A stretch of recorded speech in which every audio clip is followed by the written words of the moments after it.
Buenos días, bienvenidas y bienvenidos a esta última sesión de la Cátedra Rodolfo Usigli. El título anunciado es Poéticas de la Memoria y la Ficción. La verdad, no sé muy bien si va a tratar de eso, pero bueno.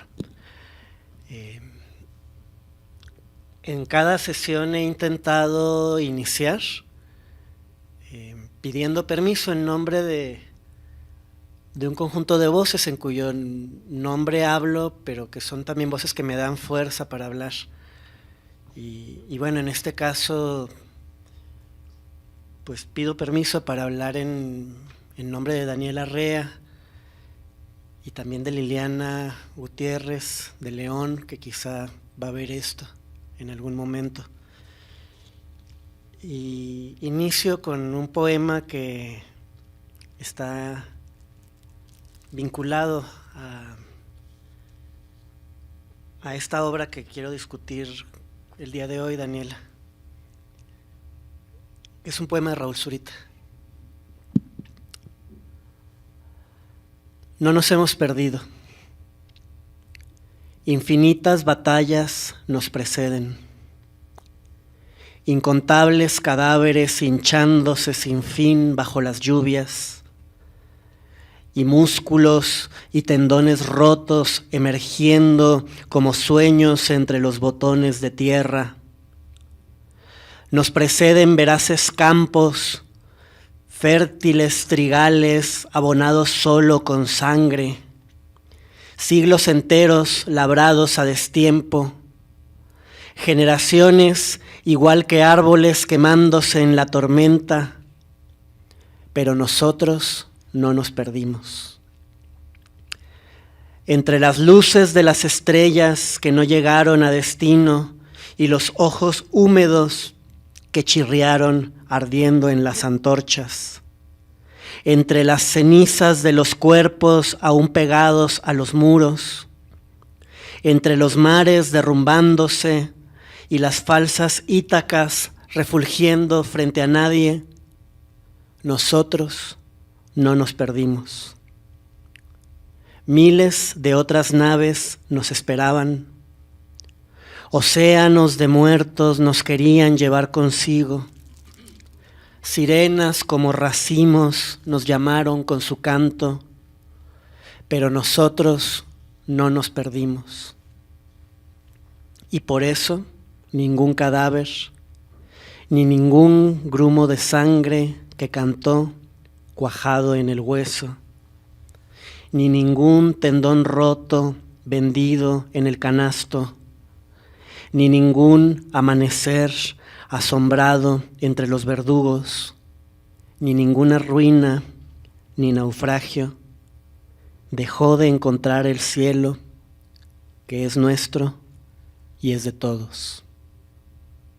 Porque nos encontramos, no sucumbió la eternidad. Porque tú y yo no nos perdimos, ningún cuerpo, ni sueño, ni amor fue perdido. A Paulina Wendt, de Raúl Zurita.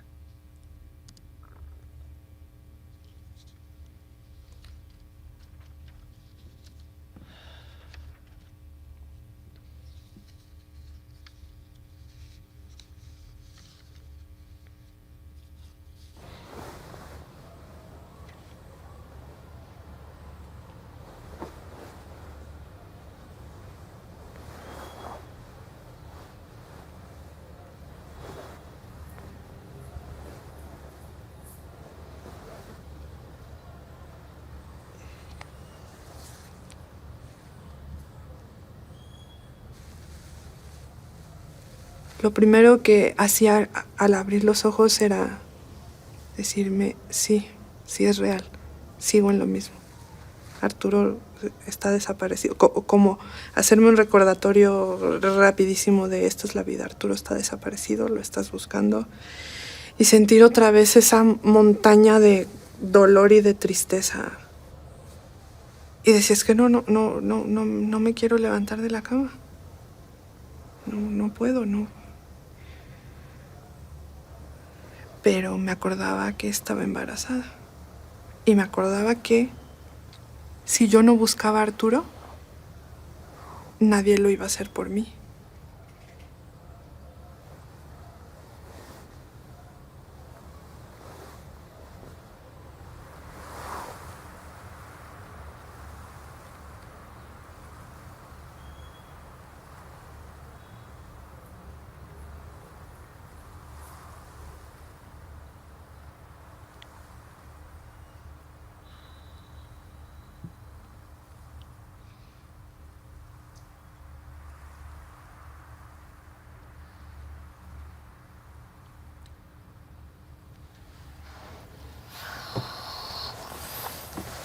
León.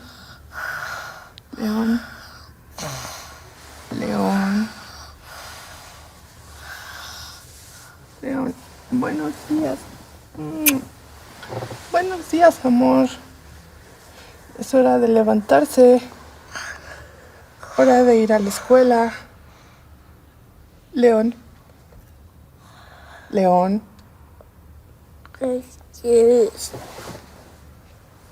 ¿Cómo estás? Buenos días.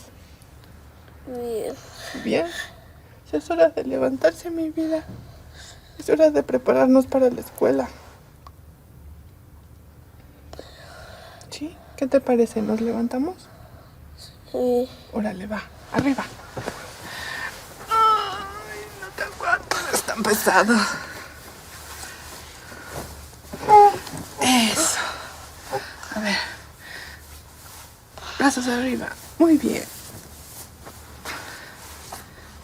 Ay, no me enseñes esa panza. No me enseñes esa barriga.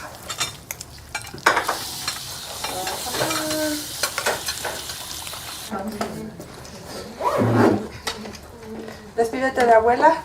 Dile que al rato vienes. Ya te vas.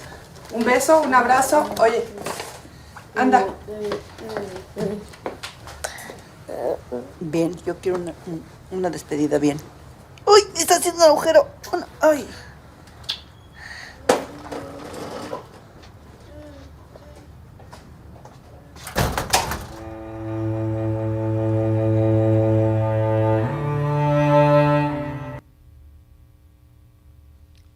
Algunos de nosotros conocimos a Liliana gracias al primer libro de crónicas que publicó Daniela.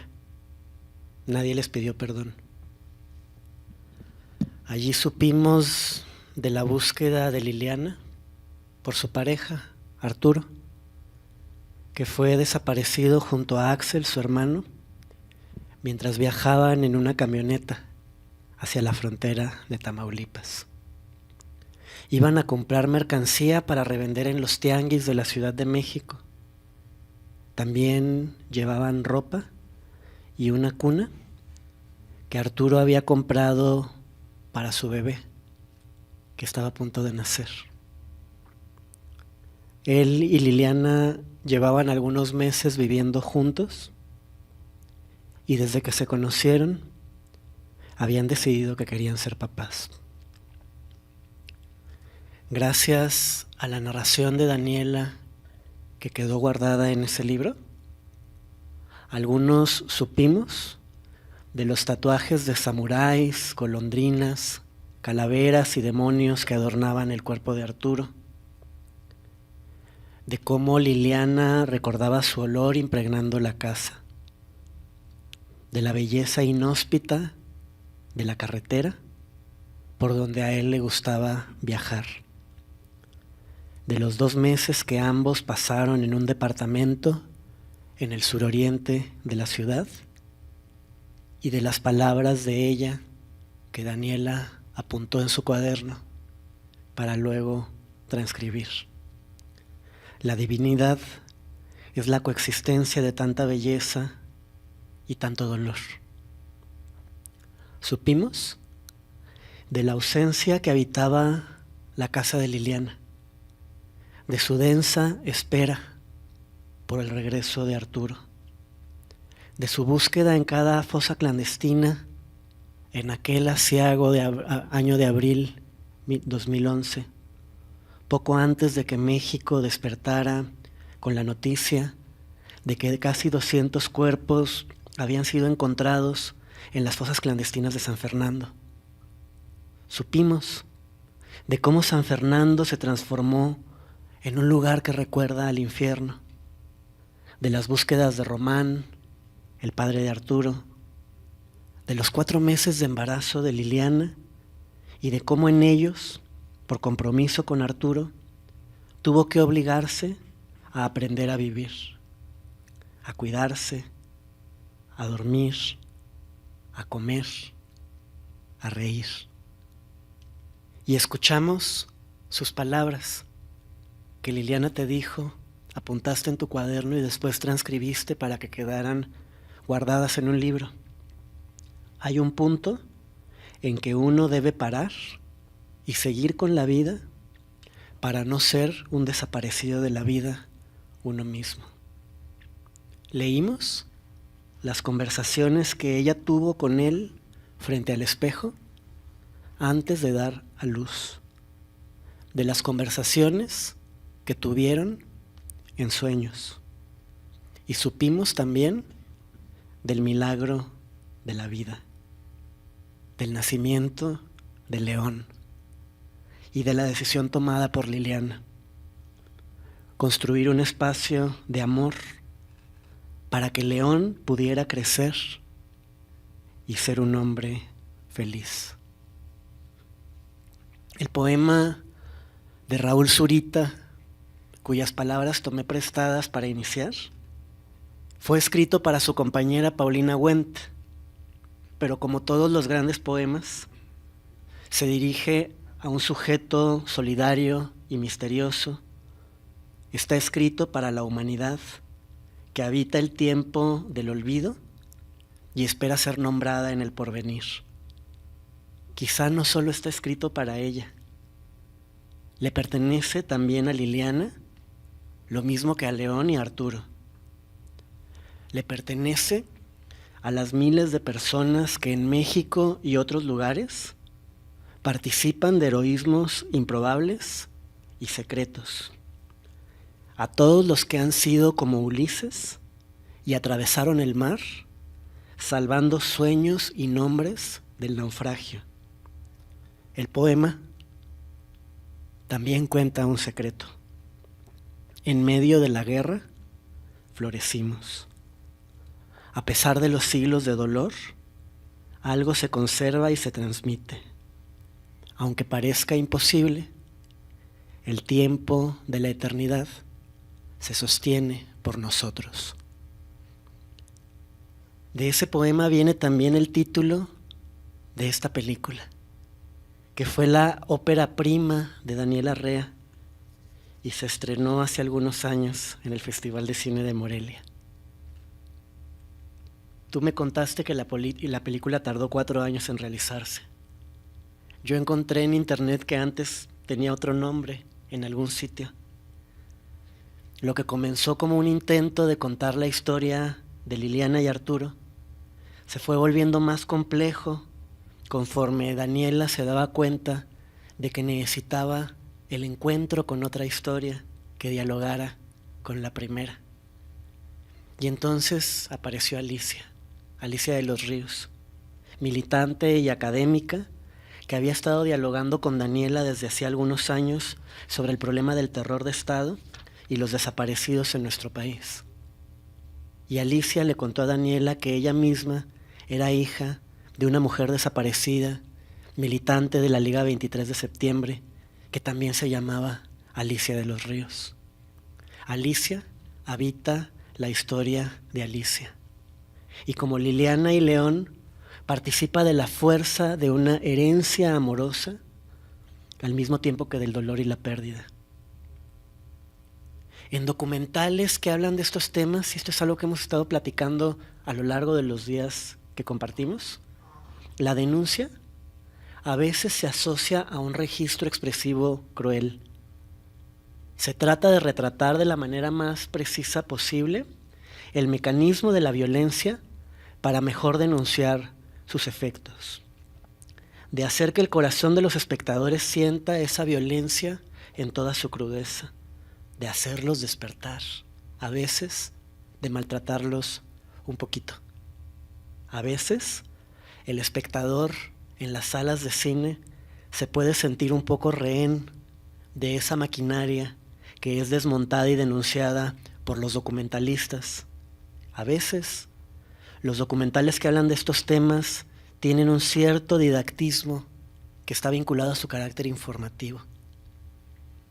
¿No sucumbió la eternidad? Es otra cosa. Es cierto que con él podemos entender mejor lo que significan las desapariciones, pero también participamos de algo más. 2 relatos en primera persona, sutiles y de rara poesía. Metáforas visuales construidas por la cámara que dialogan de manera respetuosa con las palabras y los gestos de Alicia, de León y de Liliana. Cuando comenzamos estas reuniones, partimos de las reflexiones que Daniela escribió junto a Marcela Turati al inicio de un libro, Entre las cenizas, historias de vida en tiempos de muerte. Y mostramos cómo este libro había de alguna manera simbolizado un conjunto de preguntas y de búsquedas que se vinculaban al darse cuenta de que la guerra había dominado de tal manera nuestra sociedad que había logrado entrar a nuestros cuerpos y contaminado nuestro lenguaje, y que eso iba de la mano de la búsqueda de otra forma de narrar, en donde el contar alimentara el hacer y ayudara a abordar de manera más compleja esa pregunta que no tiene respuesta, o por lo menos no tiene única respuesta, y seguramente no se puede responder con recetas, que es qué podemos hacer. Y acompañados de esa reflexión, en estas sesiones hemos tratado de rendir homenaje a algunas respuestas que fueron posibles. Porque les decía en la primera sesión, el objetivo de estas reuniones es celebrar que al día siguiente de la guerra fuimos capaces de ponernos de pie, que la libertad existe y que hay gente que ha logrado encontrar camino, que hay mucho que aprender y que tenemos el deber de encontrarnos, porque falta mucho por caminar si queremos acabar con la guerra. En el caso del camino que lleva a este documental, me parece, esta reflexión se vincula a una cierta relación con esta experiencia de lo poético, de la que comenzamos a hablar el día de ayer y que hemos seguido explorando en la sesión pasada. Cuando yo le preguntaba a Daniela, bueno, pero ¿cómo comenzaste a escribir, Dani? ¿De dónde viene esa vocación, no? Porque Entre las cenizas yo creo que es uno de los grandes libros de la literatura latinoamericana del siglo. Es un libro muy poderoso. Tú me dijiste algo que voy a compartir un poco. Mi relación con la escritura fue fortuita. Una imagen que tuve muy de niña, en que las monjas nos pedían dibujar el futuro. Yo me dibujé a mí en una casita, en un pueblito, con mis hijos escuchando gente y escribiendo. Y confieso que cuando yo escuché esto, me sorprendí. No terminaba de entender. Porque la búsqueda por comprender una relación más responsable con la palabra, aquí aparecía bajo la forma de la búsqueda de crear un espacio para la escucha, ¿no? Y entonces entendí por qué Ursula Le Guin dice que contar es escuchar, y las poéticas de las que hemos estado hablando dependen de un conjunto de búsquedas que están vinculadas a la escucha. Y recuerdo que cuando te preguntaba, bueno, pero ¿cómo ocurrió? ¿Cómo aprendiste a escuchar? ¿No? Comenzaste a hablar de tu llegada a Veracruz, en donde estudiaste periodismo, el encuentro con 2 profesores que te guiaron el trabajo de la escritura, y esta idea de que la escritura era la herramienta que te da la posibilidad de acercarme a la gente y conocer sus formas de vivir. Era como el pretexto. Pasar de la consideración de la escritura por la escritura misma, o del cine por el cine mismo, o del teatro por el teatro mismo, y podríamos seguir y seguir, a esta idea de que es una herramienta que da la posibilidad de acercarse entre personas y conocer las formas de vivir. Una escritura, decías, mucho más volcada a la curiosidad y al descubrir. Me parece que en esta reflexión sobre la curiosidad se abren un conjunto de cosas que permiten contar de una forma distinta. Y quiero leer fragmentos de un texto que debe ser como de 2003. Es un reportaje en donde Daniela cuenta cómo se vive adentro de un albergue con vagabundos. Tú me contabas que fue uno de los primeros textos donde apareció esta vocación por la escritura y que estuvo guiado por uno de estos profesores. Para escribirlo, Daniela se volvió vagabunda y se fue a vivir al albergue para conversar con la gente. Previo a dormir, una toalla de hotel barato y un pedazo de jabón Sote me fueron entregados a la puerta del baño. Entonces entendí el ritual. Antes de ir a los dormitorios, todos los muchachos, ancianos, mujeres y niños dejaban bajo la regadera la mugre de la calle, el cansancio del día y quizá con mucho tino, la mala suerte que cada noche los regresaba al mismo lugar. Empezaba así el proceso de rescate, irlos amoldando a los estándares de desarrollo e integración definidos por la sociedad. Los baños de hombres y mujeres están ubicados en el mismo cuarto y divididos por un medio muro que deja un hueco de casi 2 metros en el techo. En cada espacio se distribuyen las 4 regaderas sin cortinas entre ellas. 2 noches atrás había llegado una señora de Chihuahua, exquisita para los internos, entró a darse un baño. La oportunidad estaba ahí y solo era cuestión de aprovecharla. 2 muchachos de 16 y 17 años que estaban viendo una película de Mauricio Garcés en la televisión del patio se apuntaron y de inmediato entraron a los baños de hombres, y mientras ellos se prepararon para trepar por el muro al espacio vacío que dejaba asomar al sitio de las mujeres, otros 2 giraron las sillas para vigilar que el guardia no saliera de la oficina. Desde afuera se alcanzaba a escuchar la caída del agua sobre el azulejo, y un instante después el murmullo se interrumpió a chorros, señal de que ella ya estaba desnuda bajo la regadera. Treparon hasta el final de la barda. Una vez arriba, y con toda la discreción que exigía la operación secreta de la noche, se pusieron de pie, se bajaron, uno la bermuda y otro el pantalón hasta media nalga.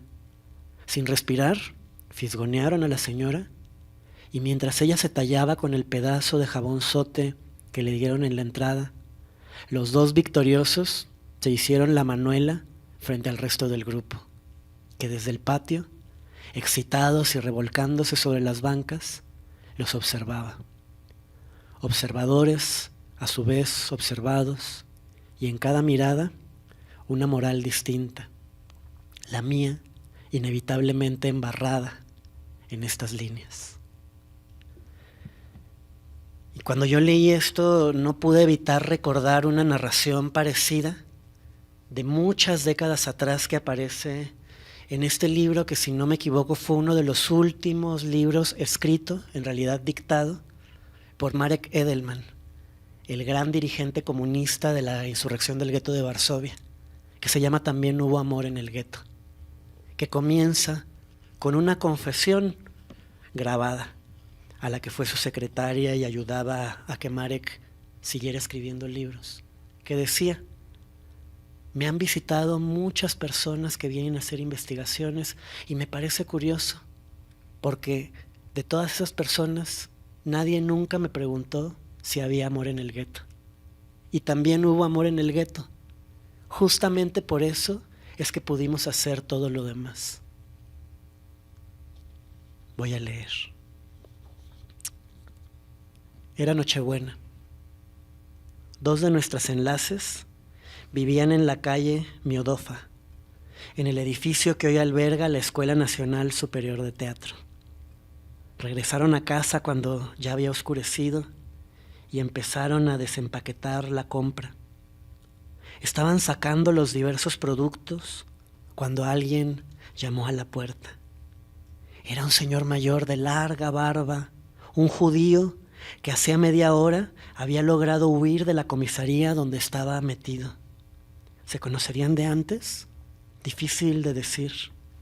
Quizás sí, y por eso acudió a casa de ellas. Se quedó allí. Se presentaron unas amigas, en principio para celebrar la Nochebuena, y los 4 o 5 se quedaron a pasar la noche. Se acostaron en el suelo. Una de nuestras enlaces hizo el amor con él toda la noche a la vista de las demás chicas. Es difícil decir si ese enlace no era bisexual, porque antes había sido íntima de una médica mayor a la que habían cogido en una redada en el lado ario y deportado a Auschwitz. Aquel judío viejo, de larga barba, entreverada de canas, se quedó. y se enamoró de nuestra enlace y vivieron juntos hasta la sublevación de Varsovia. Tan grande era su amor que dejaron de lado toda prudencia y juntos, cogidos de la mano, paseaban por la ciudad. Parecían tan felices que con las manos entrelazadas se podían permitir el lujo de caminar libremente por las calles sin miedo alguno. Los separó la sublevación de Varsovia. Él le dijo entonces: ya no tengo a nadie, estoy solo y ya nadie me va a tomar de la mano. Malvivió las 4 primeras semanas de la sublevación en una escalera de la ciudad vieja, mientras ella trabajaba como enfermera en un hospital situado en otro barrio. Se encontraron en el centro, donde vivieron juntos una semana. Volvieron a resucitar. De nuevo, olvidaron el miedo. Él sobrevivió a la sublevación, pero después lo detuvo la Dirección de Seguridad y desapareció sin dejar huella. Ella se quedó sola en Varsovia, donde más tarde pariría 2 hijos. Todo lo que había sentido por él lo volcó, según sus propias palabras, en esos hijos. Nunca se casó. Y no porque le faltaran pretendientes. Era muy bonita. Y podría seguir y seguir. Me pregunto si estas historias de vagabundos que descubriendo el cuerpo, a su juicio bellísimo, de una mujer, logran festejar la vida haciéndose una Manuela ante la vista de todos los demás. Una mujer que parecía ser homosexual, que se enamora perdidamente de un viejo de barba cana que toca la puerta pidiendo refugio y hace el amor con él en el suelo, frente a todos sus amigos y amigas. ¿Se podrán llamar resistencia? Me parece que parte del problema que se vincula a este lenguaje de la guerra es que él también ha definido demasiado rígidamente lo que es y no es resistir. O por lo menos, en casos como este, en donde la resistencia está ligada a una lógica de lo político que desafía la capacidad de medir la fuerza de las acciones, trazar tácticas y estrategias, señalar la potencia de una acción frente a otras y decidir quién va ganando o perdiendo la guerra. Creo que aquí se está jugando una cosa radicalmente distinta y que quizá, como bien dijo Marek Edelman, las otras grandes acciones se volvieron posible justamente porque estaban ocurriendo todas estas acciones escandalizantes que desafían la moral, también la moral de la resistencia, y se vuelven la posibilidad de pensar la vida libre. Lo ligo con esta reflexión que Daniela me planteaba, ¿no? En aquel tiempo, la escritura estaba volcada a la curiosidad y al descubrir. Me pregunto, ¿no? ¿Cómo se construye esta mirada que se vincula a la curiosidad y el descubrir, que permite que estas historias se narren, incluso si la narradora pudiera estar un poco escandalizada? Y también quiero señalar otra cosa que me llama mucho la atención. Apareció en este párrafo, ¿no? Hay una parte del párrafo que habla de derechos vulnerados, ¿no? Que implica un cierto deseo de denunciar y de decir que hay cosas que no están bien. Y otra parte en donde aparece desplegándose una historia conmovedora, ¿no? Aunque a veces puede ser terrible u horrorosa, pero al mismo tiempo tiene una enorme belleza. Y mi sentimiento es que esa tensión se fue desarrollando en los años siguientes que llevaban a la escritura de la historia de León y de Liliana. Tú me contabas que después, digamos, hubo una siguiente etapa que estuvo vinculada a tu llegada a la Ciudad de México y el trabajo en Reforma. Y pensaba que en Reforma y en ese círculo estaban cerca otros jóvenes escritores entre los que yo veo a los mejores escritores de mi generación, Emiliano Ruiz Parra, ¿no? Por otro lugar andaba por ahí cerca Lidiet Carrión, no sé si apareció en ese momento o apareció después. Y por un lado un ambiente muy machista en donde los jefes de redacción regañaban constantemente a las mujeres y les gritaban: tú aquí no estás para pensar, tú solo escribes, solo informas. Por el otro lado, comenzar a dialogar con un conjunto de sujetos sociales, y por eso comenzamos la primera sesión hablando de la historia del movimiento por la paz con justicia y dignidad, que se estaban organizando y que interpelaban, porque había historias vinculadas a esos deseos de organización que obligaban a contar y a preguntar cómo contar. La formación de una red que fue muy importante, la red de periodistas de a pie. Comenzamos este paseo leyendo su manifiesto inaugural, La caravana de Javier Sicilia, la preparación de Entre las cenizas. Saber, dijo Daniela, que las historias que nos estaban leyendo, y que también había gente que se estaba quedando confundida y paralizada por eso.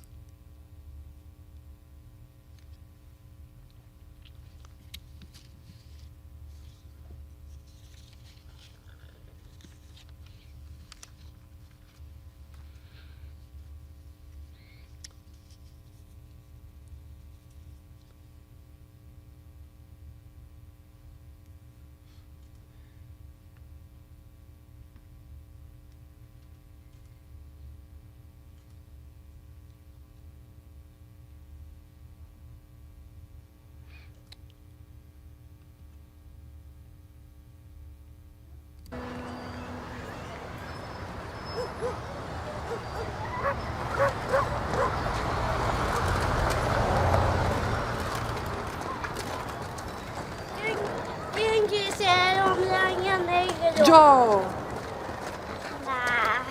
Un hombre puede ser hombre negro. Pero hay veces que a mí me gusta hacer unos personajes que son hombres porque hay muy pocas mujeres en los superhéroes. Y no quiero ser siempre la Mujer Maravilla. No me gusta hacer diario la Mujer Maravilla. No puede ser la Mujer Maravilla. Yo sé quién puede ser. ¿Quién? La Mujer Araña. Ajá, pero siempre me pones a hacer la Mujer Araña. Ah, no. Me gustaría un día hacer Hulk, por ejemplo. ¿Tiene caramelo ahí? Guácala. Ahí voy. Mejor que no te entré. Te despojaré de tu arma ahora. Será mía. No. Será mía. Es mía. Toda mía. Yo me sentí muy sola en toda la búsqueda porque al yo no estar casada con Arturo, no podía yo ir a la PGR y levantar actas y que me dieran información y así. Todo tenía que ser a través de la familia de Arturo. Yo lo que quería era que se supiera que eso estaba pasando. Yo llamé a todas las radiodifusoras que conseguí en Tamaulipas y les pedí que pusieran un anuncio que dijera que a las personas que tuvieran información sobre Axel y Arturo se comunicaran con sus familiares porque ellos estaban dispuestos a sacarlos del problema en el que están, así literal.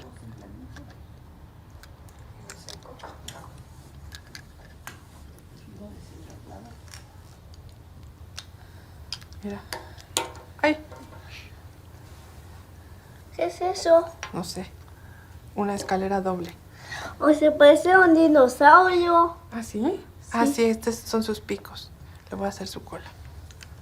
Así es. Así te queda bien la cola, así. Ah, bueno. Oye, León, ¿ya sacas las cosas para hacer la tarea, por favor? Ándale, por favor. Vamos a dejar el Lego aquí.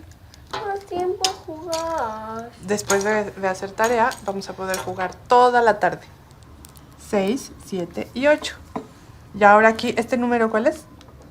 ¿Cuándo? ¿Cuál? ¿Cuándo? 5. Línea, hacia abajo y esta línea. Oye, pero esta te fuiste bien chueco. Ten más cuidado con el siguiente. Línea recta, hacia abajo. No, eso estuvo mal. Hacia abajo. ¿Qué tal que haces un dibujo aquí? Sí. Voy a hacer un superhéroe. Órale, haz un superhéroe.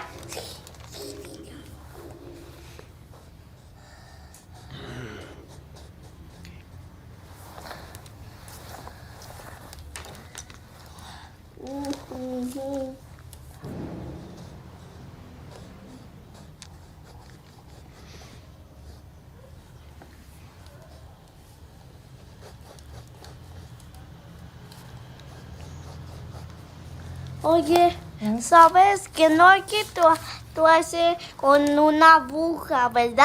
Porque eso duele. ¿No hay que tatuarse con una aguja? Sí, Solo los adultos se pueden tatuar con agujas. sí. Ajá. No, eso no hay que hacerse. Cuando es niño, no. Pero cuando es grande, sí. Pues si tomas esa decisión, sí. Oye, ya te he contado que papá tenía muchos tatuajes. Sí, ¿Te he contado eso? sí, Tú lo has visto en fotos, ¿verdad? sí. Eran unos guerreros que tenía papá aquí en todo el brazo. Samuráis. Unos samuráis que estaban peleando y había... ¿Y su robot? No, no ¿Manejando su robot? No, es que esos samuráis no manejaban robots. Eran guerreros muy antiguos japoneses y papá tenía dos tatuados aquí. Tenía uno que era rojo, era como un diablo, y uno que era blanco, que era como un ángel. Eran dos guerreros samuráis y se peleaban entre las olas del mar. Y todo eso estaba dibujado en el brazo de papá. ¿Cómo se lo hizo? Fue a un lugar donde había un chavo que tatúa y le dijo: quiero hacerme unos samuráis. Y entonces primero lo dibujaron en un papel. Ajá. Y ya que papá estuvo de acuerdo con el dibujo, ya que dijo, ese dibujo es el que me encanta, entonces pusieron tinta para tatuaje en unos botes de todos los colores que iban a usar. Rojo, verde, azul, amarillo, morado y así. Y luego el chavo tatuador agarró su máquina de tatuajes con agujas y le dijo, a ver, está bien, préstame tu brazo.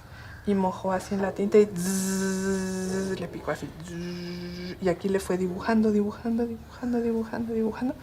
hasta que ya quedó todo el brazo tatuado. De samuráis. De samuráis, sí. Tengo tantos samuráis. Eran dos, según me acuerdo, eran dos. Según yo lo vi que eran cuatro. ¿Sí? ¿Tuviste ese tatuaje? ¿Qué? ¿Tuviste ese tatuaje de papá? ¿Yo?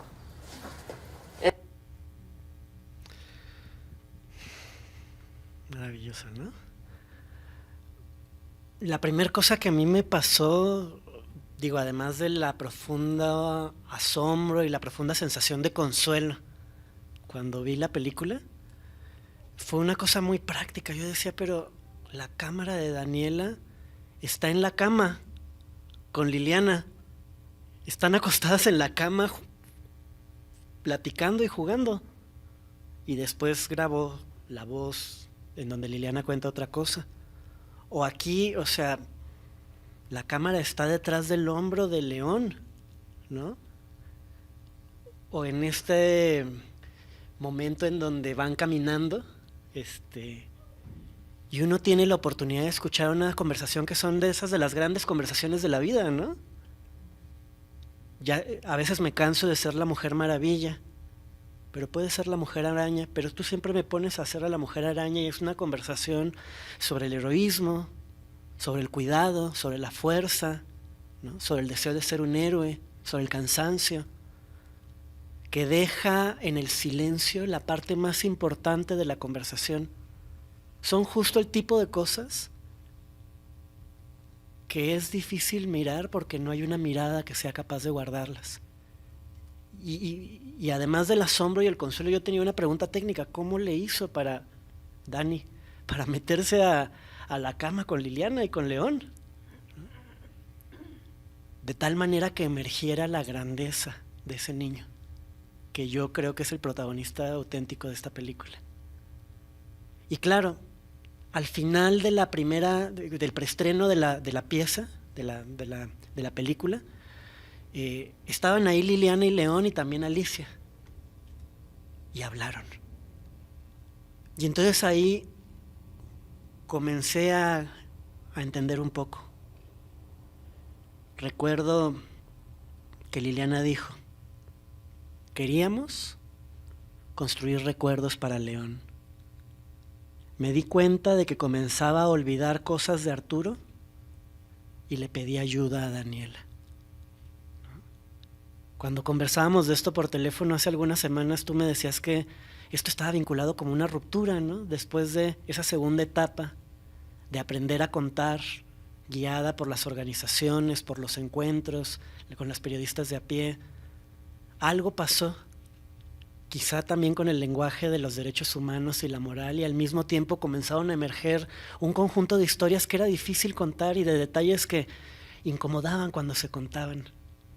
Y hay un conjunto de historias en Nadie les pidió perdón que son así.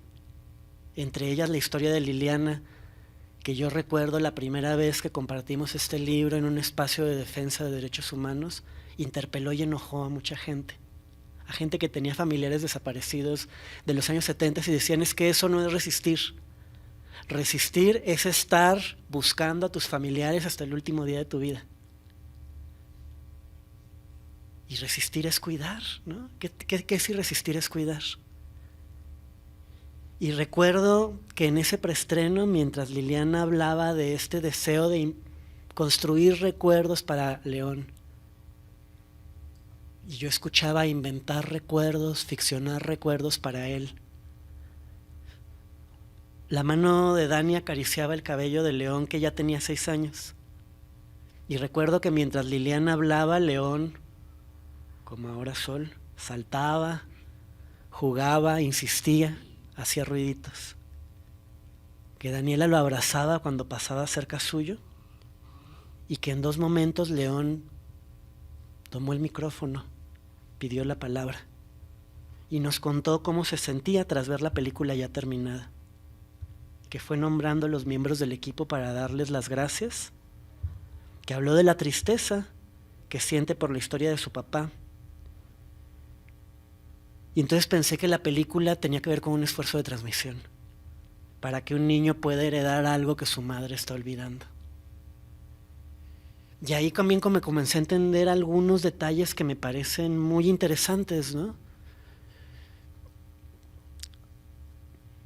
Porque en el momento en que vemos la historia, el punto de vista del espectador está creado a partir del punto de vista que se ha creado para que León herede. Lo cual querría decir que nosotros nos volvemos niños, o hacemos como si fuéramos los niños que vamos a recibir una historia a la que tenemos derecho. Una historia que es contada con sus contradicciones y sus dificultades, y que también es consoladora porque está llena de estos pequeños gestos. Yo iba viendo las sonrisas de ustedes conforme iban apareciendo. Gestos que aparecen como metáforas vivas que no deben ser explicadas para poderse transmitir. El hecho de que hace rato el superhéroe que León estaba dibujando era Hulk. La pregunta por qué hacemos con la rabia y la manera en que la rabia nos transforma. El descubrimiento de que León tiene un recuerdo secreto porque él ha visto los tatuajes de su papá pese a no haberlo conocido, que es capaz de corregir a su mamá en la manera de describir los tatuajes, de que esa memoria aparece y se olvida pero sigue presente en el cuerpo. La magia de la posibilidad de que León y Arturo se encuentren en el momento en el que Liliana comienza con una enorme sabiduría a hacerle los piquetes, de manera parecida a como se encontraban una niña y su papá en el volver y regresar de una arpillera, ¿no? Ahí se estaban encontrando. Un conjunto de gestos que vuelven metáfora la transmisión y vuelven posible ese encuentro del que habla el poema de Raúl Zurita y del que hemos estado hablando en todas estas sesiones, ¿no? que implica una dimensión distinta del tiempo, ¿no? Una manera distinta no solo en que se tejen el pasado y el futuro y las distintas historias, sino también la muerte y la vida y el tiempo y la eternidad. En el momento en que recibimos la historia, nosotros los espectadores nos convertimos también en niños. Y la película también es una puerta a la eternidad. Porque permite que el león tome la palabra y diga lo que siente de su propia historia. No creo que haya un milagro mayor. Una posibilidad que es heredada al porvenir en el dispositivo para aquellos que después vean la película y tomen la palabra, porque la película habilita la posibilidad de tomar la palabra para hablar como él habló, para que otros niños desde allí puedan hablar de su vida, y también para que otros que han sufrido y vean la película puedan volverse niños. Yo creo que en este camino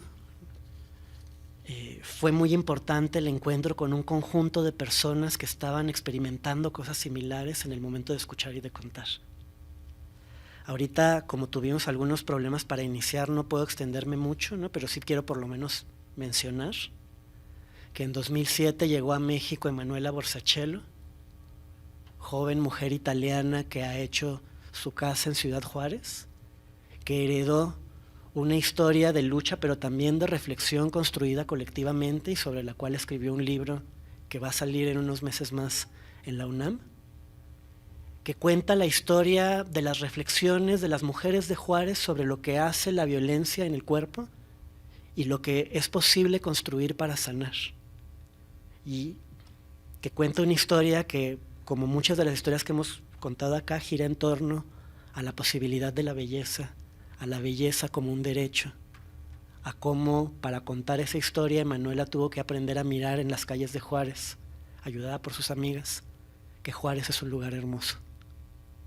Y también, aunque sea mencionar, aunque no pueda extenderme ahorita, a Poncho Díaz Smith, a quien te encontraste en torno de 2013 o quizá 2012, mientras armabas el documental y elaborabas una reflexión respecto del problema de la pregunta, la poética de qué preguntas es necesario construir para que cosas como estas emerjan, porque no es nada más el mundo académico, ¿no? También el periodismo, también los espacios de arte participativo y comprometido tienen ya armadas maneras de preguntar, y no hay ninguna manera hecha que nos prepare para lo que estamos viviendo, ¿no?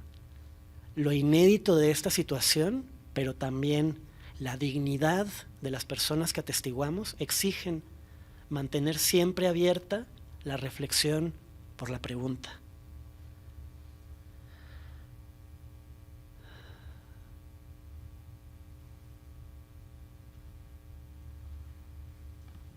Estoy tratando de ir súper rápido porque vamos muy retrasados.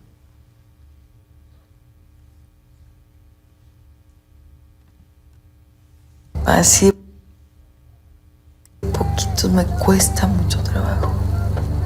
Me da vergüenza.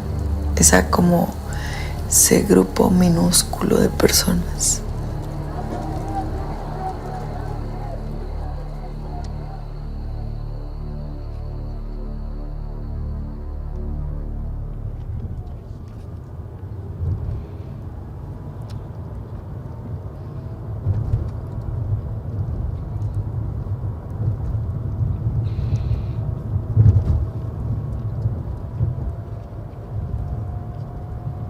El poder reunir la voluntad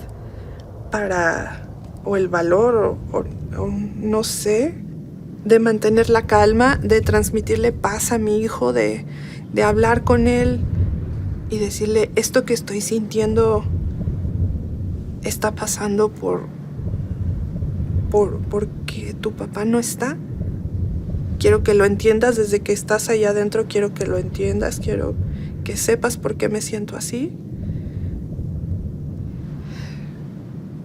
El poder tranquilizarme y ponerme un objetivo que era que mi embarazo estuviera bien y seguir buscando a Arturo, ha sido el esfuerzo más grande que yo he hecho en mi vida.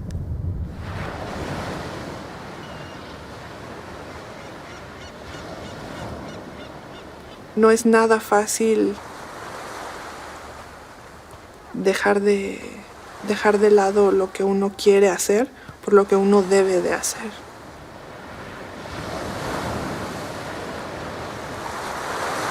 Entonces yo sentía mucha responsabilidad de cuidarme y de estar bien y de comer y de dormir y de así, porque decía, es que si no lo hago, ¿qué va a pensar Arturo? ¿Cómo se va a sentir que él aguantó lo que aguantó y regresó? Y yo no aguanté no tenerlo cerca y puse en riesgo la vida de nuestro bebé. Entonces así transcurrió mi embarazo. En realidad mi embarazo fue eso.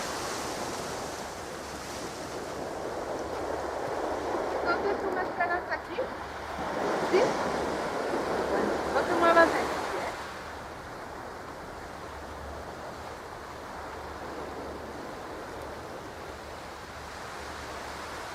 Arturo desapareció sin saber que nuestro hijo iba a ser niño. Una semana después de que él desapareció, ya tenía yo la cita para hacerme mi ultrasonido para saber el sexo.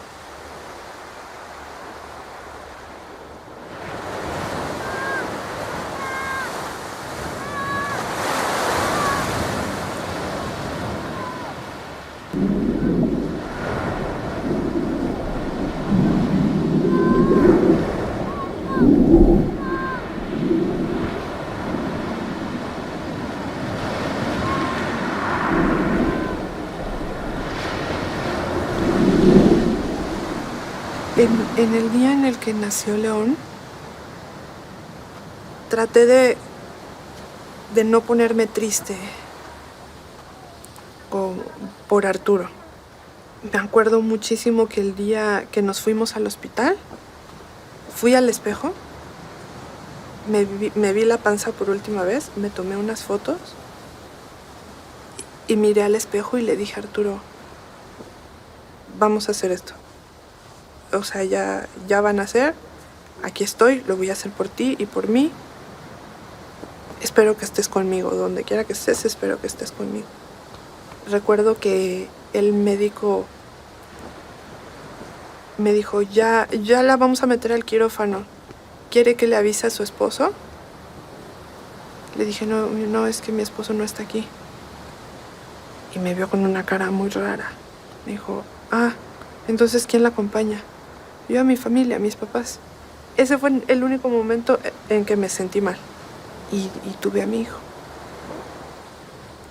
Y cuando lo iban a meter a la incubadora, se lo iban a llevar y le dije, por favor, déjeme darle un beso. Y ese beso se lo di por él, por Arturo.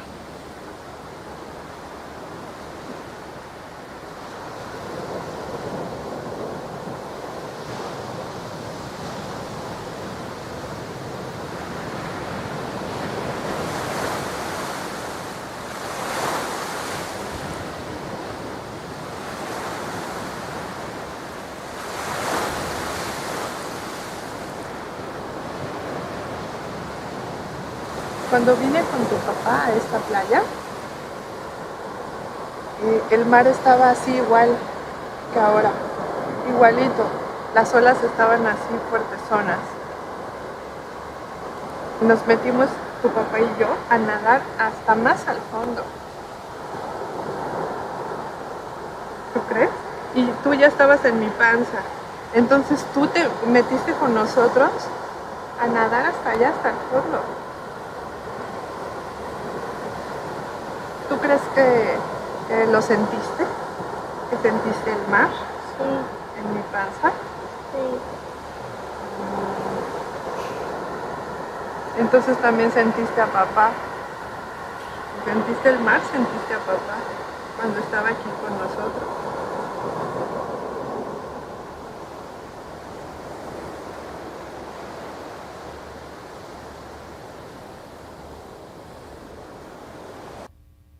¿Qué les parece?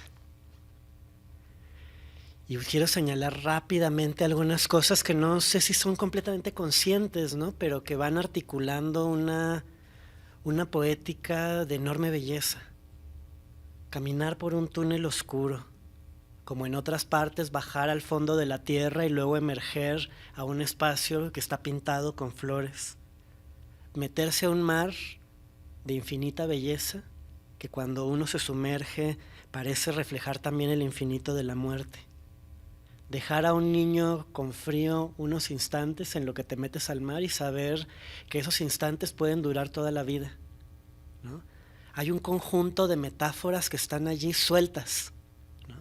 Sin explicarse, que van construyendo algo del orden del consuelo, ¿no? Justamente porque no se explican. Hay un libro muy hermoso sobre las artes de la lectura en tiempos de crisis y en él Michel Petit habla de cómo el lenguaje imaginario es necesario para enfrentar los desgarramientos colectivos, porque en ese espacio imaginario es posible construir un espacio de resguardo. El lenguaje imaginario ayuda a hablar de manera indirecta sobre cosas que serían insoportables, a nombrar sin agotar y a mirar el dolor a través de un espejo, como platicábamos respecto de la historia de Perseo y la Medusa algunas sesiones atrás. Y hay algo dicho de manera indirecta que a mí me parece que no termina de ser comprendido incluso por el equipo que hace la película, pero que permite el equipo que eso aparezca, que habla de la fuerza y del dolor, de la pérdida y del consuelo, del encuentro a pesar de todas las cosas que va apareciendo una y otra vez, ¿no? Incluso en los fragmentos pequeños que estoy proyectando ahorita, ¿no? Y que pasa, digamos que todo el tiempo está cuestionando la linealidad del tiempo e invocando la imaginación, la ficción y el recuerdo como un espacio para que el tiempo se reordene. ¿Tú crees que hayas sentido el cuerpo de tu papá en el mar? Entonces él estaba aquí con nosotros, ¿no? Que me parece además que no es algo que Dani haya reflexionado, que tuvo la agudeza de escuchar, ¿no? Porque estas cosas extraordinarias están pasando ante nuestros ojos todo el tiempo. Por eso es que la gente, a pesar de todo, es feliz. Por eso los niños siguen naciendo y hemos sido capaces de sostener la vida, ¿no? No es una cosa voluntarista, ¿no? No somos superhéroes. No tenemos que ser todo el tiempo la Mujer Maravilla. Pero para que eso crezca es necesario saberlo honrar, ¿no? Y para ello es necesario calma. Y estoy aludiendo a las reflexiones de Diana del Ángel sobre la necesidad de la calma en estos tiempos de urgencia infinita que se vinculan a la militancia y la lucha social. Entonces, hay una mirada misericordiosa, lo podría decir con una metáfora que viene de la religión, que es capaz de detenerse para honrar estas cosas extraordinarias que están aconteciendo cotidianamente y que suponen una poética del sostenimiento de la vida y que saben honrar, recoger y devolver a través de una metáfora que no termina de ser explicada para que aquellos que participaron de ese proceso milagroso puedan recogerlo y heredarlo, y a través de ellos nosotros, ¿no? Uno termina consolado y al mismo tiempo sabe, bueno, pues es que esta historia me están haciendo un regalo, ¿no? Esto no era mío y hubo una decisión colectiva de hacer esto público y lo tengo que agradecer. Eso compromete de cierta manera. Estoy tratando de seguir estas reflexiones sobre la ética de la infancia y del cuidado que planteábamos, ¿no?, en la sesión pasada. Las metáforas visuales funcionan así. Transmiten más de lo que comunican. Recogen algo que no termina de decirse ni se cierra completamente al momento de enunciarse. Esa misma tarde Alicia, y ahorita no he mostrado nada de Alicia porque voy corriendo, tardó en bajar para hablar. Y cuando lo hizo su voz era bien distinta. Era firme y vibrante. Iba vestida de gala con una blusa de flores moradas, que yo me imagino que era de Sinacantán. Y en sus gestos se sentía la fuerza política de las organizaciones. de los espacios y prácticas que a lo largo de estas décadas ayudaron a articular el dolor para volverlo un proyecto colectivo de otro mundo. Y eso disonaba, como pasa también en estas imágenes, que hay mucha disonancia, ¿no?, entre lo que se dice y lo que se muestra, entre el discurso explícito y lo que queda en el silencio, ¿no? Disonaba en los momentos que aparece en la película, en donde lo que vibra es su vulnerabilidad. La posibilidad de hablar de cómo se sentía incómoda habitando el nombre de su mamá, de verla caminar por un rancho familiar llamado La Soledad y de recoger frutos de manzana marchitas que tienen la forma de corazones envejecidos. La radicalidad de la película, que pone en crisis las definiciones tajantes de resistencia y se permite hablar de experiencias improbables. Hablar de la soledad y del enojo. Este gesto difícil de comprender, que es el que articula la narración, dejar de buscar a Arturo para construir un espacio de cuidado, hacerlo con el permiso de él, que lo propone en un sueño, y seguir conversando con él sobre cómo hacerlo cada vez que habla con él en el espejo.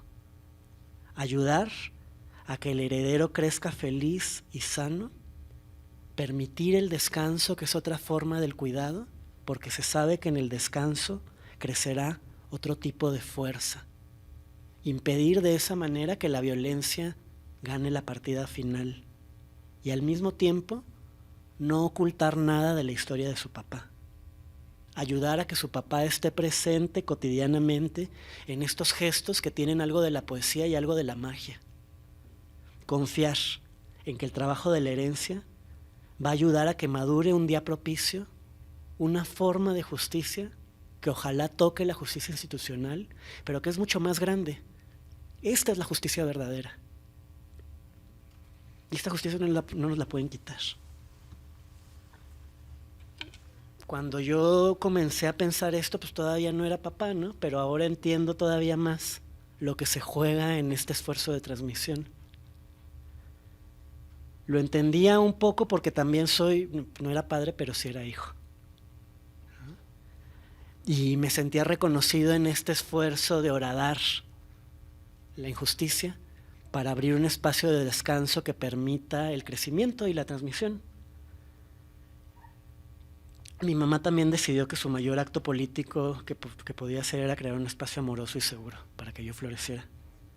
Y por eso me identifico con esta decisión a la cual se le está rindiendo un homenaje radical, que permite pensar la política en clave transgeneracional, que implica una manera de pensar la política que como decía Guille, se vincula al cuidado y al sostenimiento del amor, y que permite los encuentros que son necesarios para vivir libremente la vida.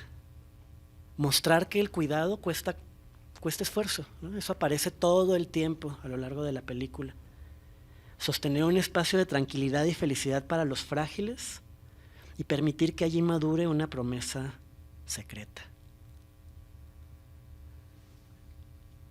Les quiero dar las gracias por estos 12 horas de encuentro y espero que haya servido para que salgamos de aquí fortalecidos.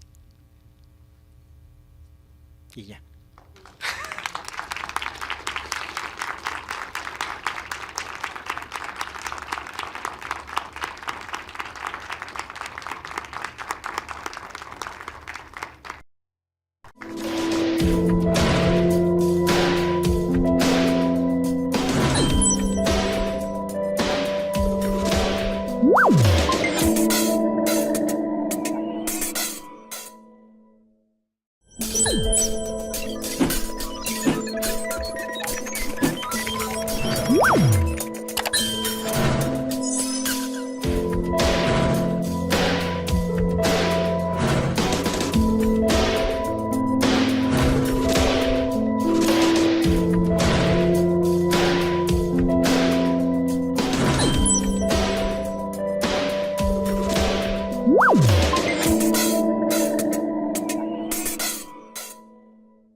César, un estudiante que le gusta ver videos en Interfaz en Art de los temas artísticos y culturales que más le interesan. Encuentra arte y ciencia, arte y tecnología, artes escénicas, artes visuales, políticas culturales, cine, filosofía, literatura, música. Síguenos en nuestras redes sociales, activa las notificaciones y no te pierdas de los videos bajo demanda que tenemos para ti.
¿Qué tal? Muy buenas tardes. A nombre de la Secretaría de Cultura Federal, del Instituto Nacional de Bellas Artes y Literatura y la Universidad Iberoamericana, a través del Centro Nacional de Investigación, Documentación e Información Teatral Rodolfo Sigli y del Departamento de Letras de la Ibero, les damos la más cordial bienvenida y agradecemos su presencia en este acontecimiento que consiste en la entrega de la presea Cátedra Rodolfo Sigli 2023. Vamos a ver a continuación una pequeña cápsula.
Gobierno de México. Bien, quiero presentar y agradecer amable la presencia de nuestra subdirectora general de Educación e Investigación Artísticas, la maestra Mónica Hernández Riquelme. Muchísimas gracias por acompañarnos. Gracias por invitarme. Y de Joseba Buch Corrales, director del Departamento de Letras de la Universidad Iberoamericana. Y aquí también Rafael Mondragón, nuestro catedrático 2023. Bienvenido.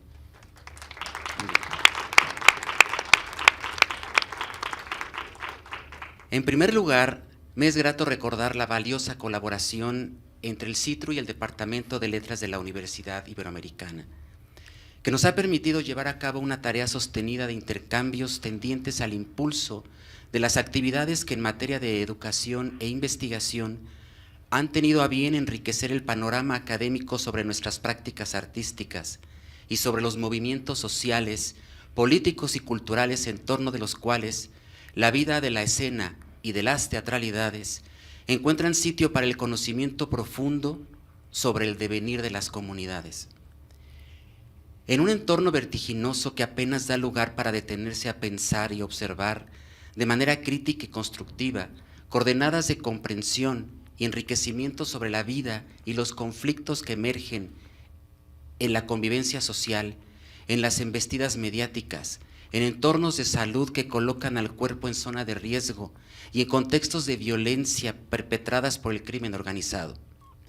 Desde la fundación de la Cátedra Rodolfo Sigli en el año 2018 y en el marco de colaboración entre la Ibero y el CITRU, hemos además podido reconocer las trayectorias de investigadoras e investigadores que han sostenido el espíritu sigliano sobre la crítica al teatro hegemónico dedicado a ocultar las soberanías míticas de los pueblos latinoamericanos. A las y los catedráticos que nos acompañan en la tarea de profundizar estos horizontes de investigación, el INVAL y la Ibero honran su extensa y solidaria tarea con la presea Cátedra Rodolfo Sigli, misma que ha sido entregada a ellas y a ellos quienes han dedicado reveladores seminarios sobre las prácticas artísticas latinoamericanas a partir de una visión profunda sobre los territorios y las actualidades más intensas que vive la humanidad reciente. En el año 2018, Jacqueline Bixler de Virginia Tech University de Estados Unidos abordó los estudios del teatro mexicano en el contexto histórico, teórico y político a 50 años de la matanza del 68. José Ramón Alcántara, de la Universidad Iberoamericana de la Ciudad de México, presentó su mirada sobre las obras antihistóricas pensando a un Usigli apostdramático. En el año 2020 y en medio de la pandemia por el COVID-19, Lola Proaño Gómez del Instituto Gino Germani de la Universidad de Buenos Aires abordó las teatralidades de la liberación y sus articulaciones estético-políticas en el escenario latinoamericano. Fátima Costa de Lima de la Universidad de Santa Catarina, Brasil, y saliendo de los tiempos pandémicos en 2021, nos encaminó al concepto de encantamiento como una forma de acercar las prácticas que intentan recuperar la armonía del ser humano con espacios consagrados por la naturaleza, así como la fuerza política del carnaval y la insistencia por la invención de las minorías en el teatro latinoamericano. El año pasado, a través de un recorrido por la dramaturgia de la subversión armada y la antisubversión en Perú, Percy Encinas de la Universidad Nacional Mayor de San Marcos nos compartió sus investigaciones sobre los teatros que se dedican a abordar los problemas y los conflictos propiciados por el crimen y las organizaciones delictivas. Este año, insistiendo en esta ideología usigliana, Rafael Mondragón llevó a cabo el seminario impulsado por el pensamiento utópico, desde las acciones culturales capaces de generar poéticas de la defensa de la vida en las artes latinoamericanas recientes.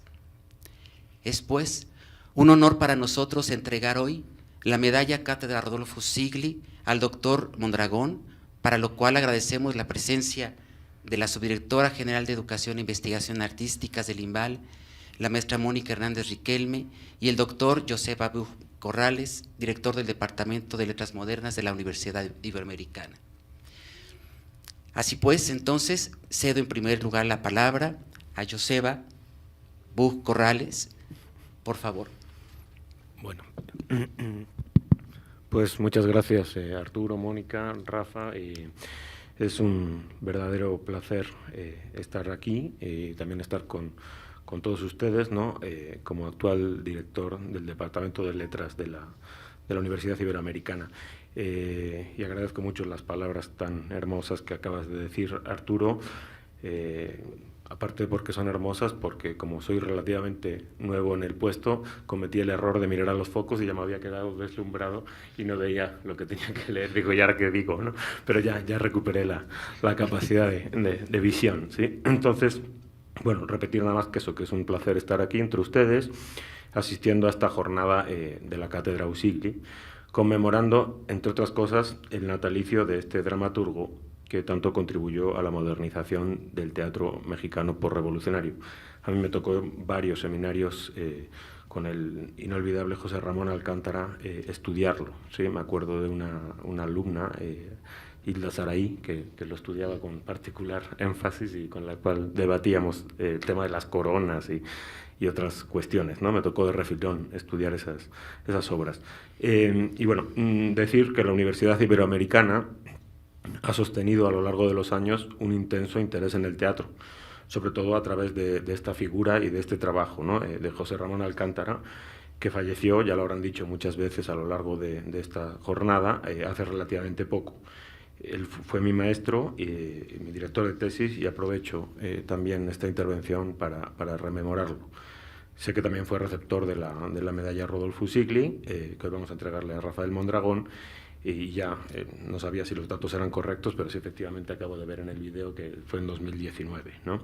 Y bueno, fruto de este interés y del trabajo del doctor José Ramón Alcántara, el querido Pepe, así le decíamos, ¿no? Todas las personas que lo teníamos en gran estima, se firmó este convenio de colaboración entre el Departamento de Letras de la Universidad Iberoamericana, Ciudad de México, y el Centro Nacional de Investigación, Documentación e Información Teatral Rodolfo Usigli del Instituto Nacional de Bellas Artes y Literatura, INVAL.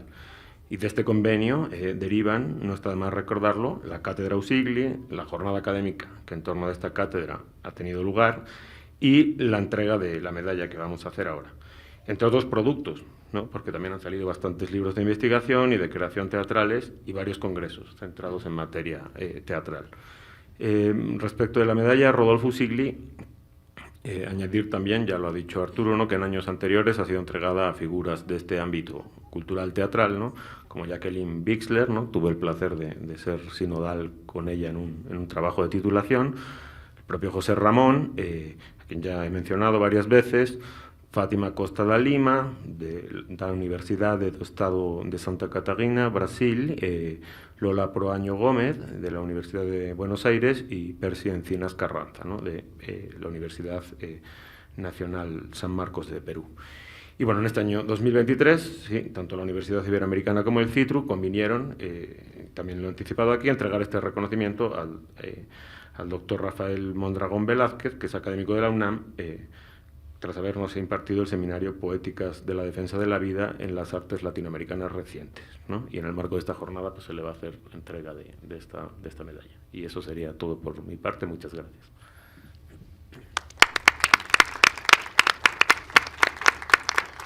Muchas gracias, Joseba. Y adelante, Mónica. Muchas gracias a todas y a todos por acompañarnos a esta parte final de esta cátedra. Me parece muy importante también resaltar que agradecemos a la Universidad Iberoamericana, como siempre, en este espacio, que nos acompañe, que nos cobije un año en sus instalaciones y que nosotros podamos apapacharlos en el otro año, y que sigamos construyendo este tejido para hacer una reflexión y un análisis sobre el teatro y sus diversos protagonistas. Agradezco infinitamente al doctor Rafael Mondragón, que hoy está con nosotros, y que se haya tomado el tiempo, la disposición, la entrega de compartirnos su experiencia, sus saberes, y sobre todo de mantener vivo este premio en el marco de los 42 años del CITRU. Pues esto engalardona también este proceso de festejos. y eso nos hace sentir muy contentos y sobre todo que sabemos que esta es la 6ª entrega y que vendrán más. Y para la comunidad de las artes teatrales y de otras expresiones artísticas, tener estos espacios de reflexión nutren el pensamiento, nutren la creatividad y la crítica, sobre todo a lo que nos mencionaba Arturo, que si no hacemos un análisis crítico de nuestro entorno, de nuestro contexto y de nuestras vivencias, difícilmente podremos aceitar estos procesos de creatividad y de desarrollo para ofrecer y seguir ofreciendo una forma de evolucionar en las artes y en este caso en las artes escénicas. Pues muchas gracias doctor Rafael, muchas gracias Rafael por acompañarnos, así como nos han acompañado en las anteriores entregas, distinguidas personalidades, y pues sobre todo gracias a ustedes y a los que nos están siguiendo por redes sociales, porque estos espacios necesitan de exponerse y compartirse con otros, con otras, para seguir construyendo diálogos que nos permitan ir avanzando en hacer más fuerte la crítica de las expresiones que no siempre son las que nosotros andamos buscando para transformar la cultura en México y compartirla con otros países de Latinoamérica. Muchas gracias por estar aquí. Pues no me queda más que agradecerte, Rafael, por habernos dado tu tiempo. Yosheba, que estés aquí con nosotros y que eso es muy importante. Y Arturo, como siempre, mi agradecimiento porque este premio es importante y es sostenible gracias a ti y a tu equipo que siempre ha estado apoyando estas iniciativas. Muchas gracias a todas y a todos.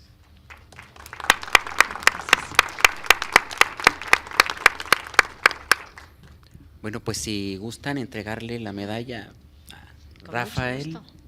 Sí, nos ponemos de pie y pues te hacemos este reconocimiento, por supuesto, por favor. Sí. Un aplauso, claro, sácala para que la vean.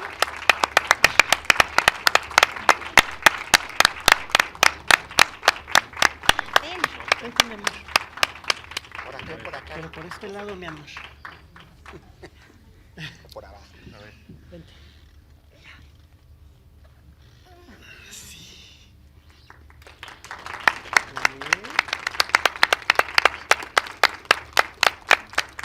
Sí, sácales.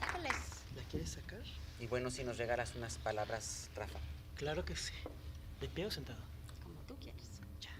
Mira qué bonita. Mira. Vente. Mejor sentado para poder estar con sol. A ver.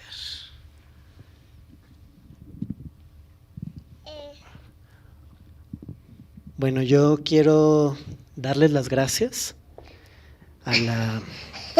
Sí, estamos muy contentos.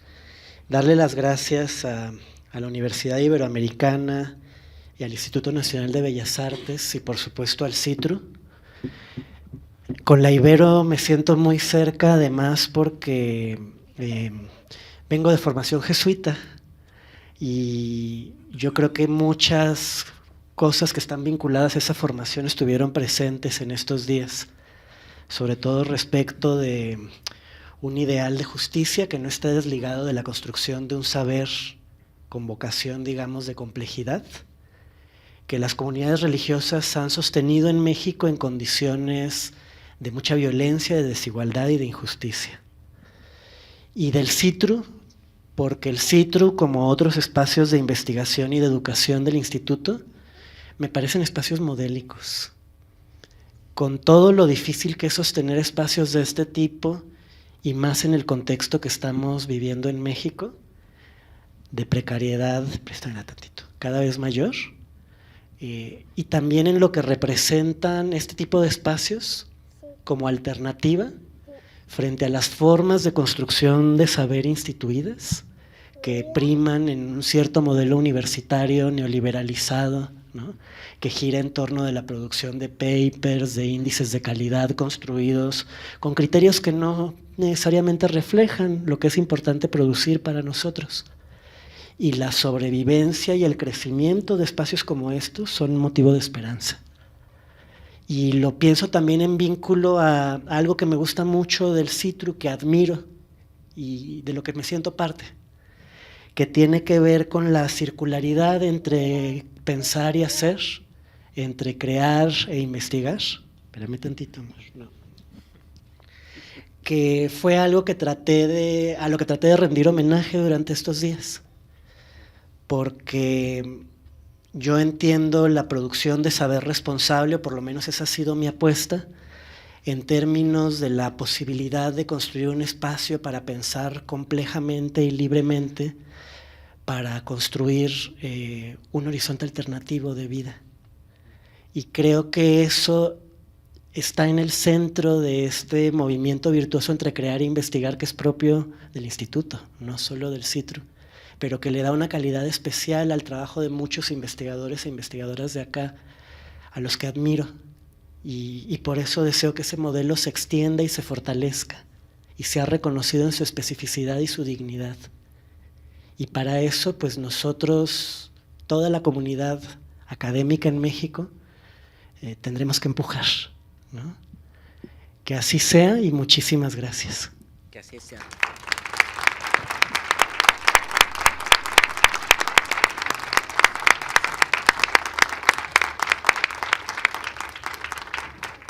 Pues muchísimas gracias y les deseamos muy buena tarde. Nuevamente a nombre del Instituto Nacional de Bellas Artes y Literatura y de la Universidad Iberoamericana. Buenas tardes. Gracias. Ya quiero llorar.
Gobierno de México.